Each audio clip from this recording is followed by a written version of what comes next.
Try to wear your sweatshirt. It's not cancel culture. Cleveland Indians. It wasn't even like, as far as I know, it wasn't even like we were the first team that had Indian players, I think. Yeah, like it was like a tribute. Yeah. We named the Indians for a reason. Yeah, it wasn't like. I don't know like the actual story, but yes, Yeah. there was a reason we named them that. Even Chief Wahoo wasn't supposedly making fun of anybody. It was like supposed to celebrate the fact that we, yeah, whatever, dude. I still Google Cleveland Indians. I was about to say, call them the Guardians all you want.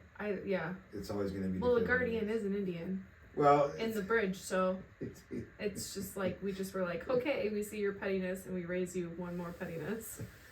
So it's arguable whether or not the Guardian is also an Indian. I think he's supposed to be like an Egyptian or something. I don't know. I'm pretty sure that's an Indian. Looks like he's got a feather.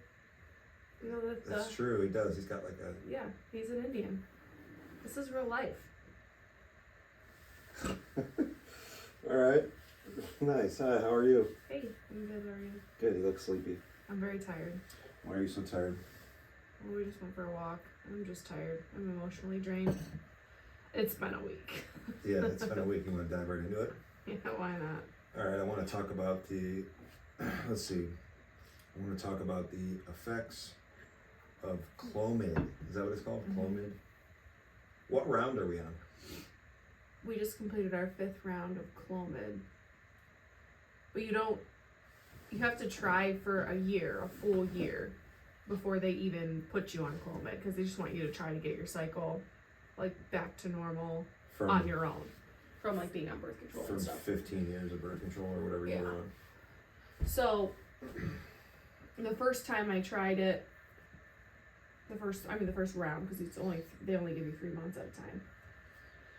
You're technically not supposed to do it after a certain amount of Clomid in your system, because it can cause issues aside from, what it normally does. But so the first round, it was like, I want to say it was like 50 milligrams probably. You take it for 5 days or something? I take it day 5 through 9 of my cycle. Okay. So, if you miss a day, you're not, like, you can't take double, like, that's not how it works. You have to take it correctly.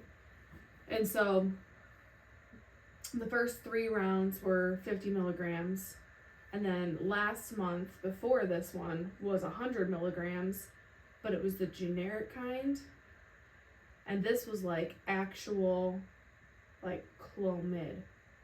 We got the name brand. The name brand. I don't Clomid. think that makes a difference. I do, because I was way more crazy. Emotionally, yes, crazy without saying the word crazy. Yeah. Yeah, it was way more intense this time around than it was than it ever has been. But wasn't it more? No, it was the same as same dosage, 100 just a different. Just this time it's hitting you differently. Mm-hmm. Yeah, I don't think that has anything to do with name brand versus not name brand. Oh, I don't know. But maybe it could. I guess I'm not a doctor, right? No. So yeah, this time around was really rough. Yeah, this week has been wild. I want to talk about what does it say that the side effects are, like on the box or whatever. Oh, like hot flashes, nightmares, cold sweats, emotional imbalance.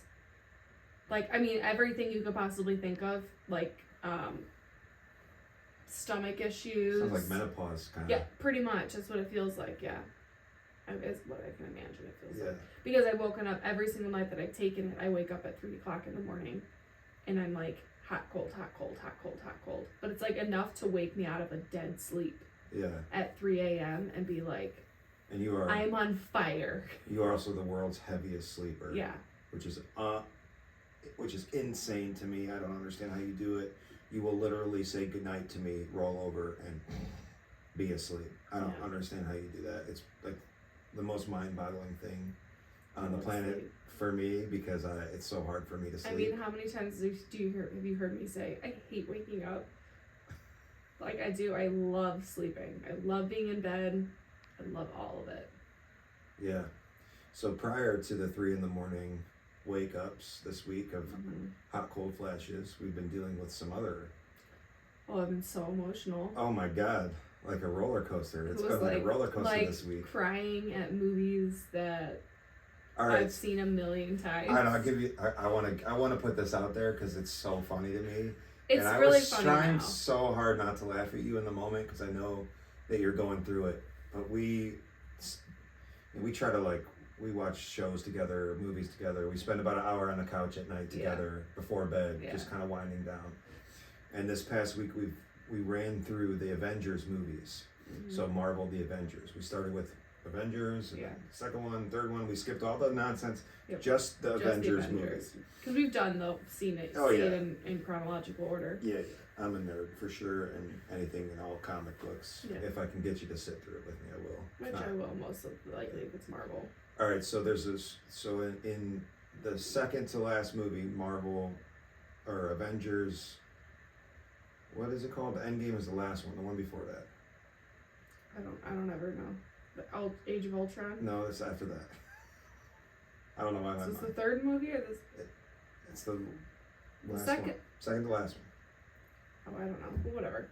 Anyway, there's a point in the movie Do you want me to Google it? No, it doesn't matter. There's a point in the movie when Iron Man? No. Good Lord, my brain just turned off. Doctor Strange is giving the odds. He's going through this little scene in the movie where he's trying to see the odds, and the odds are 14,356,000 or something.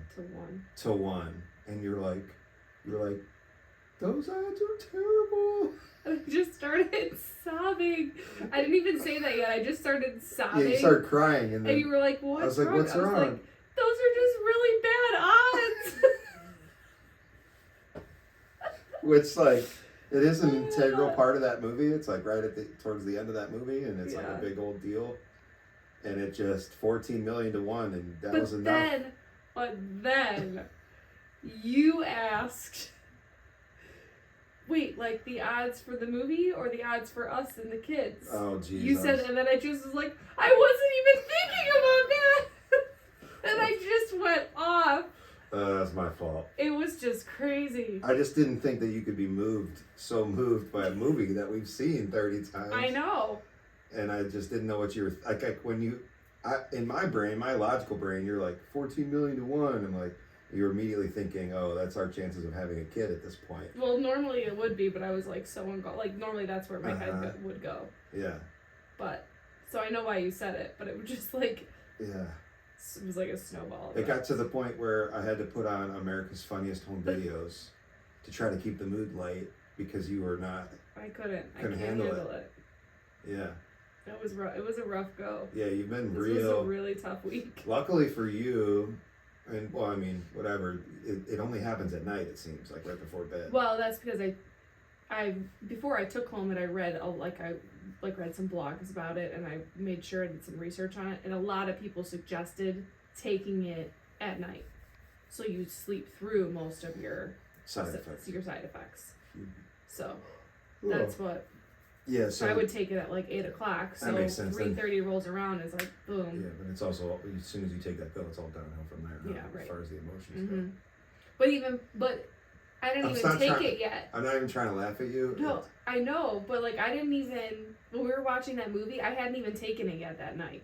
Yeah. So it was almost, 24 hours since I had taken it, and I was still so emotional. It's all over the place. And then the next day was even worse. Yeah, it happened again. Yeah. The next night we were watching the Endgame, the actual last movie in the Marvels. So I Love You 3000, and we say that all the time because of that movie. Yeah, we say that to each other. Yeah. And he looks her dead in the eyes.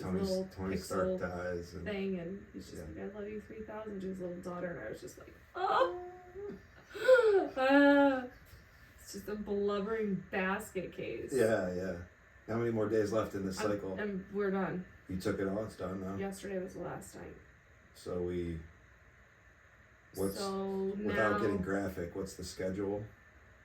Well, they say every other day. Starting now? Or does it take a couple days before you? No, you just start now because you can live inside for 5 days. Yeah, I don't know why. Sorry. Go We ahead. were just outside with the I don't know why I'm asking all these questions when, you know, we've been doing this now forever. it Well, feels you like. just know when I need you. Like, okay, let's go. Yeah, that's true. I deal with all the calculations and stuff. Yeah, all the science. I was listening to a podcast this week, comedians talking to each other, and one of the comedians said that him and his wife they're starting to try to have a child, and he said something that resonated to me. I don't think they're having any kind of problems like we're having. I don't know. They didn't get into it. He just said he just started. I think this comedian is a little bit older than us. If I had to guess, late 30s. He's trying to have his first kid, and he said there's nothing. He said about this process, there's nothing. It's like a transaction. It's not like an enjoyable. Yeah, like, no, it's like a transaction. Spur of the moment. Yeah, when he said that about, you know, him and his wife just at the beginning having none of the issues that we're having, Mm-hmm. and that like struck a chord with me at the beginning of this process. That was a kind of an issue for me. Mm-hmm. Just like, you know, all right, here I am. I'm just a donor. Right. Sounds silly, but I mean, everybody's got feelings. Right. You know? Right. At this point now, I mean, whatever, we're knocking it out and trying to figure this out. And this is the last time we can do this, right? We have one more prescription for Clomid. One more, and then after that, it's done. After that, it's done. Which is why we scheduled. We did get it scheduled. We Mm-hmm. found somebody that would take us for a fertility doctor? Yeah, well, originally, the doctor herself wasn't going to be able to see us until end of August, beginning of September. And I called in February. Mm-hmm. So, like, that's so far away. Which, you know, whatever. If that was the only option, that's the option we would take. So now, though, then when she was looking at the schedule, she said a nurse practitioner, since it's the first one, could just see us in June. It's June? So June, I think like 20th, June 20th, something like that. June 20th, June 21st. It's a Thursday. Yeah. So like right when we get back from vacation. Yeah. So, yeah.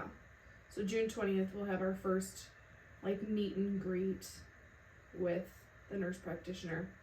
For the special Yeah, stuff. just to make sure like everything's good and see like what our next steps are, which according to my OB, this is just according to her though, the next steps for us that she thinks will be successful are the IUI.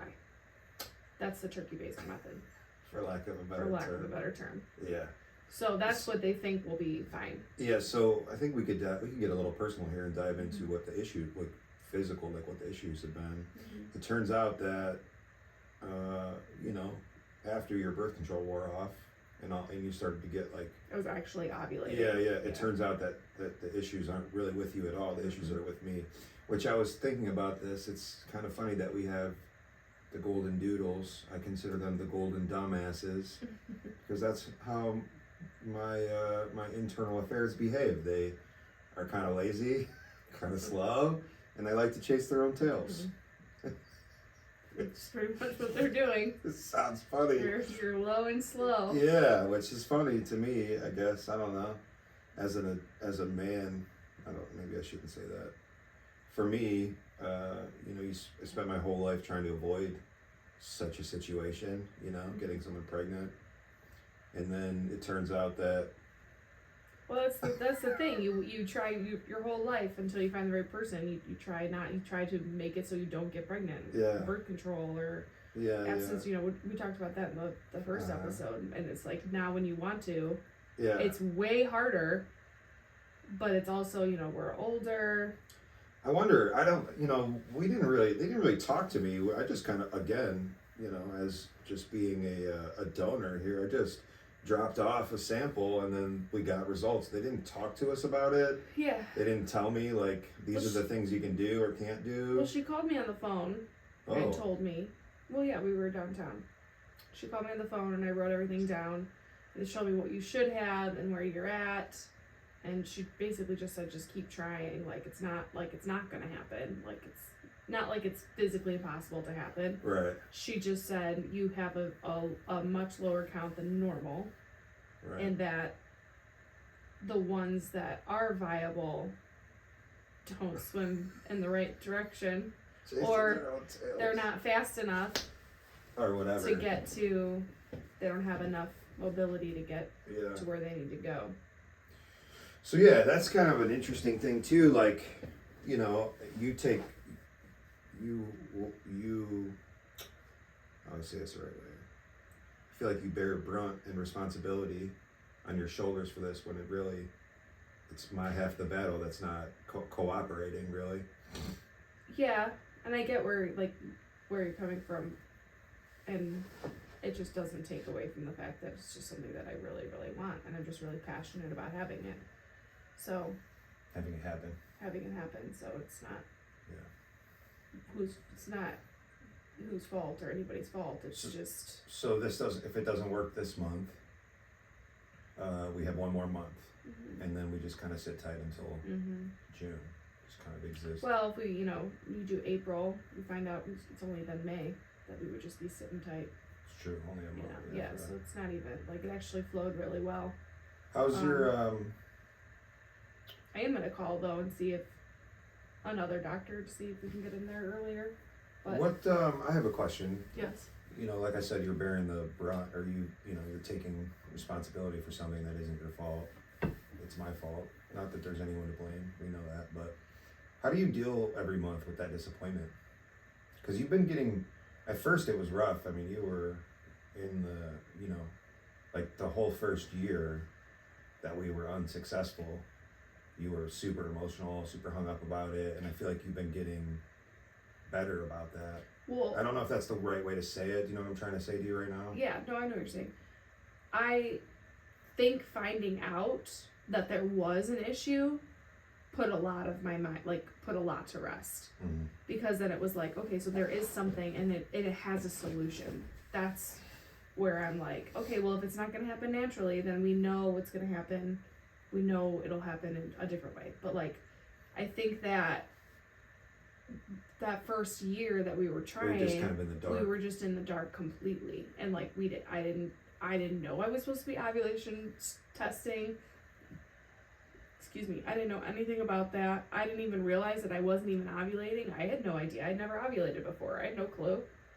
So that's a whole nother roller coaster.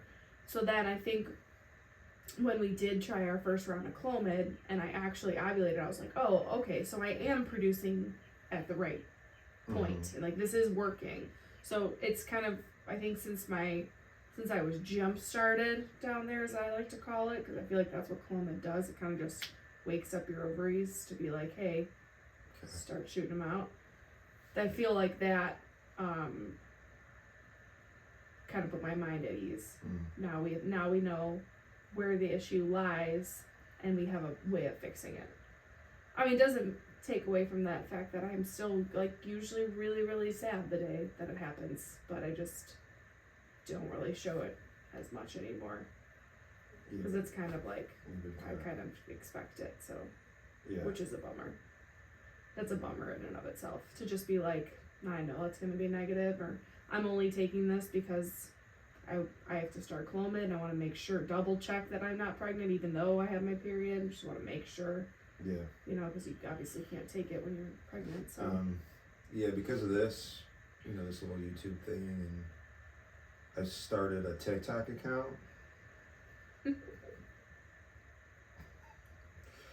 Haven't ever played with it before. I've never had it. I think I had it for a week at one point, and I was like, this is silly. This is not going to work for me. Yeah, well, I've been meaning to tell you that I put a couple videos up there. We've been getting a lot of views on there. And I also dug in and found the right hashtags for what. Remember how I told you I couldn't find anything about what we're dealing with or how we wanted to just sit down and chat? I couldn't find anything about similar to this. I found a bunch of stuff. I still, on TikTok specifically, I had links to other places, obviously, for longer format.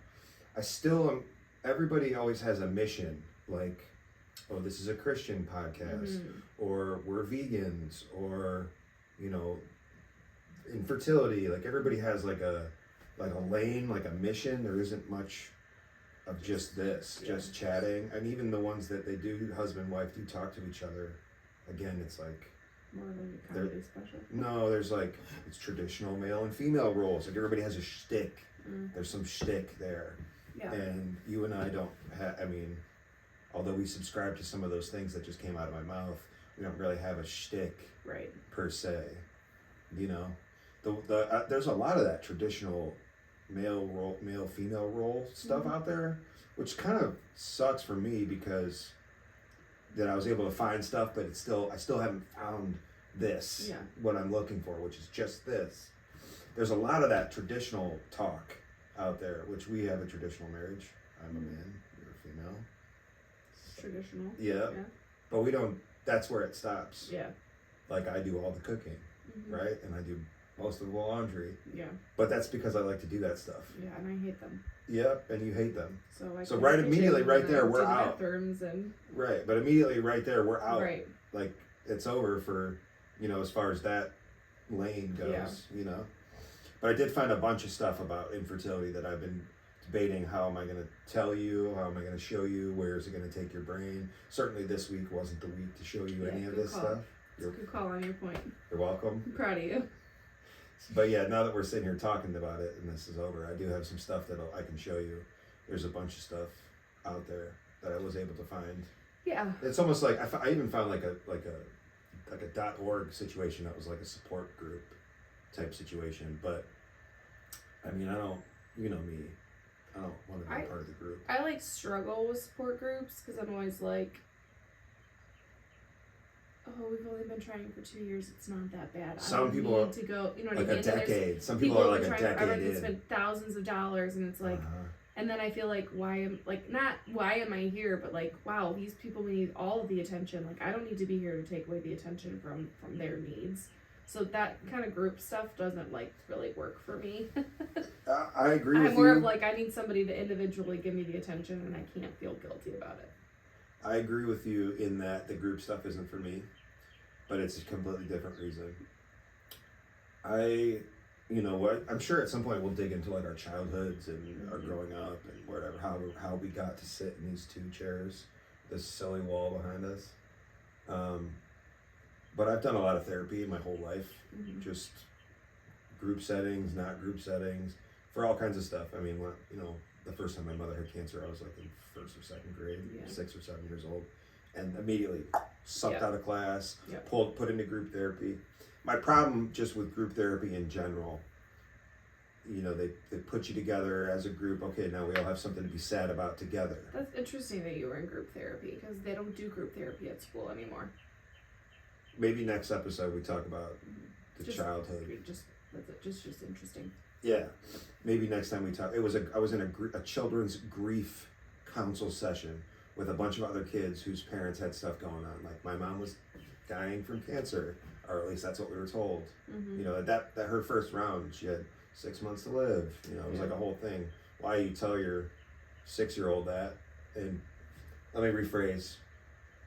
Yes, you have to tell your kids what's going on, but why, when you tell the school, do they pull that kid out of recess to go to a grief group instead of playing with all the kids on the playground? That to me, and being like a normal kid. Yeah, that to me was so mind-boggling. Yeah. Who knows? I don't know what they do now. You would be the one to know. But yeah, I mean, anyway, my point is group therapy. I've never really liked group therapy because instead of everybody coming together and try to figure out ways to be better, it seems like everybody comes together to just grieve together, or whatever. Like misery loves company. Exactly. Yeah. Which is again why like I don't have a problem like with drinking or anything, but there's been moments in my life when I'm like, oh, I need to chill out. I'm partying too much or whatever, and I've sat through a couple AA meetings, but like I've never liked AA because, I mean, everybody just gets together, tells miserable stories to each other, and at the end they're like, have some coffee, see you later. Yeah, and there's no like solution or like it's just a place to get together. Things you can do to help cope. I mean, they do talk about that kind of stuff. You know, whatever. I guess it's just my point. I just don't like anything group related because it just gives everybody an excuse to be that thing. Yeah. Where you could be out, in my mind, out trying to feel better. Right. Go out and feel better. Yeah, And AA clearly works. I mean, it works for. AA is a it bad depends. example. No, I'm not saying that. I'm saying group therapy works for people. AA works for people. It doesn't work for others. Like, and you're like, it doesn't work for you, and Yeah. that's just the way the cookie crumbles. Yeah. Not that big of a deal. If I wanted to sit in a group and be miserable, Right. that's what I would do, is go sit in one of those groups. I just feel like, for me. Yeah. Does that make sense? Yes, it does make sense. Yeah. Well, that's interesting that you found stuff though on TikTok. Yeah, I've been meaning to hand you my phone and show you some of the lanes that I found. But again, like, because I don't have TikTok. no, And I will never get it. I only started it for this, specifically to put clips up of this show, and that's it. It's like mind-meltingly addictive. Yeah. I mean, and they have the updates now coming to the app. Did you know that? about the hour for kids and stuff. Mm-hmm. Yeah, I don't know, man. I played with it, I uploaded a couple videos over the course of a couple of days, and every time I get on there to check to see if we're getting any plays, we got lots of plays, which was cool. At Scott and Rebekah everywhere, except for Instagram. We don't have Instagram yet. Oh, but yeah. but anyway, the point is that, like, man, you spend 30 seconds on there, and 30 seconds turns into an hour. Mm-hmm. Real quick. Fast, yeah. I mean, dude, it's like... Which is why I think it's a really good update that I think that update should be for everybody. Specifically with TikTok. Just to like give you like a warning, like, Hour. hey, you've been here for an hour, FYI. This is the only social media that I've never had, never played with, don't know anything about, and I just kind of know that from the outsider's perspective, I know that you can pretty much find whatever you want on there. You can find your lane, and we're talking about infertility, and I figured there'd be something on there for us, or we can contribute to the conversation in some way. And man, I almost need to put, like, even just for me, for when I'm posting and checking up on the post and going through and liking a couple of things in the lane that we're in. I do 10 minutes tops. I should probably fix that so that I can't be in it. I mean, man, I got sucked into it a couple times this week. Set a timer on your watch. Yeah, all of a sudden I'm watching, like, Dalmatians at the firehouse. Like, what the hell? How did I get here? What? Yeah, start on infertility, and it's like, anything. People throwing Wendy's food back into the window. How did I get here? Yeah, wild. Very cool. Yeah. Anything else about where we're at, what we're doing? No. Just trying to enjoy the journey. Yeah. I have a Scott problem update. Yes. Yes, you do. The Scott problem. Find something to do. Keep busy. I'm going to go do trees full time. That gives me nights and weekends to hang out with you or get myself into some other kind of nonsense, but it allows me to have a schedule, whereas the restaurants, it's all consuming, Yeah. We talked about this last time. I don't want to get into details, but I'm taking the tree route. I don't know. Do I need a break? Am I done with the restaurant world? One of the two. But I don't want to give up. For so long, I was just gone mornings, come back in the early evening or whatever. I wasn't doing nights and weekends, and I don't want to go back to nights and weekends. It's such being in that industry my whole life, not having nights and weekends, just knowing that's when I'm working, that's when I'm making money. Like, I didn't really think it would ever affect me. Like, that's just what I'm used to. But not working technically nights and weekends for so long with, the restaurant downtown, I don't think I can do it again. Yeah. I get that. I don't even know how. I don't ever want to go back to working in a restaurant. Well, I can't say that about me. Because it is all of your nights and weekends. Yeah. You miss so much, I been thinking about the pizza bar. There's some pizza around here, and it's okay. But nobody focuses on that around here, unless you want Domino's, right? Zeppies. There's Domino's. There's your Zeppies. Caps. There's your Caps. Yeah. Which Caps isn't terrible. No, but Johnny's has good pizza. Johnny's does have good pizza. But if you want something like really, really good, it's either expensive or not around here. It's both. Like if you want the really, really good thing, like Delaro's, Bainbridge. Too far away. It's too far away. I mean, it's not too far. We eat there sometimes. Right, we do, yeah. But it's just, it's Yeah. not something like, hey, will you run and pick it up? Like, that's like a 25-minute drive. One to go way, pick up, one way, yeah. Just to pick it up. And you know we love our pizza so much. Yeah, just that's. I'm just gonna let that cook in my brain for a while. Pizza bar, because there's only a couple of them in Northeast Ohio at all. Period. Mm-hmm. Pizza bars, Mm-hmm. and it's something that's simple that you can do well. And I love pizza. We're drinking like a CC's pizza. Gosh, do you remember CC's pizza? No. No. Like I'm thinking of like a buffet bar No, with like all the different kinds no, of pizza. no. Or are you thinking like a pizza slash bar? Have you ever been to It's a bar XYZ? that has pizza. You ever been to XYZ? Yeah. XYZ does a pretty good job. Okay. You sit down at the bar, you order a slice, or whatever. You can get. They've got a full. But again, they don't. Even XYZ, they have other food too. Mm-hmm. They do a whole bunch of stuff. It's a full restaurant. I want strictly Just brick oven pizza. Brick oven pizza. That it's got a bar. Obviously, you have your normal pizza sides like. I mean, salads and Delaro's stuff. similar. They're just not Yeah. the same spot. It's just they're too far away from where we are. No, I mean like they have a bar and then the other. Oh no! If I was going to use anybody as an example, they're doing it the best right now. Oh my word, they're doing so Delaro's is definitely they're doing the best I'm so job. excited for them. Yeah, they're cool people too. Yeah, Super cool people. but like, I'm trying to think. You know what would have been cool before it burned down? What was it called? Fat Daddies. Mm. Because they had the pizza oven on the back. It wasn't a brick pizza oven. It was just a pizza oven. So, But if they would have just done pizza and had that full bar there with the patio, just it was pizza. a good size. Yeah, it was Good perfect. size It was too, it was a nice size. Well, it burnt down. It's gone now forever, and it's going to be a while before I dip my toe back in this pond. But if I ever do again, I think that's what it would be. Yeah. Just brick oven pizza and a full bar, and have a little patio Awesome. and have delivery. That's huge. Yeah. Delivery. Like they're right now, again, Johnny's Pizza's good, and we can get that delivered. But Johnny's doesn't focus on pizza. Right. They're like a family place, which is awesome. We eat there too much. Way too much. We eat there all the but time. it's so good because it's and right up the street.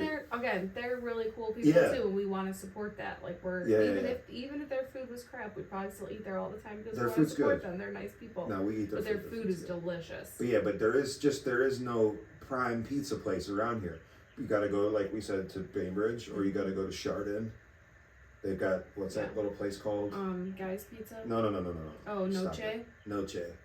That pizza's good. Noche's got good pizza, but that's too far away for us to get a delivery, or even realistically too far away to go pick it up and bring it home. Yeah. It's a 20-minute It's like drive. one of those. Oh, I'm on my way back from Mentor. I can stop and grab it. Type of or situations. we're doing something out that way. Right. But yeah, so trees it is. To wrap this up, trees it is. That'll give me time to. Are you excited? You looking forward to it? Yeah. A lot of fresh air. This belly's not going to lose itself. This winter belly, and doing trees all day is going to melt away. I hope, or maybe I'm old now and this is what I get. Yeah. It's a lot harder when you get older. I thought it was a joke. No, I'm excited. I'm excited to do trees. I'm outside all day. I got a story for you real quick, and then we'll end it on the story. Okay. When I was a kid, I used to help my dad around the garage. I took interest in what he was doing. I think all kids do. I don't know, whatever. It's irrelevant. But when I was growing up, I never kind of had sights set on what I want to be when I grow up. Or if I did, at the time it just seemed so ridiculous. I wanted to be an astronaut. I'm blind, so that doesn't work. Can't fly. I wanted to be an animator as a kid, like a real young kid, but living in Geauga County, that was not. Nobody was like, yeah, let's foster this kid's drawings. That wasn't a thing. But I never had anything like, oh, I want to be this when I grew up. There was never that star shining moment. But as I was growing up, my father always told me to be a garbage man. When I was a kid, I kind of well, cool, my dad wants me to take out the trash, or my dad thinks I'm going to be a great garbage man. Thanks, Dad. You're really believing in me, That's what I was thinking when I was a kid. Right. Now that I'm an adult, I understand what he was saying to me. What he was saying was, as a garbage man, you're outside every day. You have your route. That's all you got to worry about. You usually work for a company that has, you know, if you're in the city, you work for the city, or whatever. You're working for a company that takes care of their people. It's a set schedule. Every, you know, nothing. And again, outside all day, every day. Yeah. So as a kid, I didn't understand that message, and now as an adult, I often think I should just go be a garbage man. I think it'll be really good for you to be outside every day. But doing the trees, I'm outside every day, and I'm moving. It's gonna be really good for you, I think. There's been points in my life when I've done this, but this is different now. Yeah. I'm in a whole different kind of place. I'm excited to go. Good. Yeah, cut some Be stuff. nice. Use some chainsaws and smell like diesel fuel and man glitter, which is what we call sawdust. Man glitter. So that's the Scott problem update. Coming right at the right time.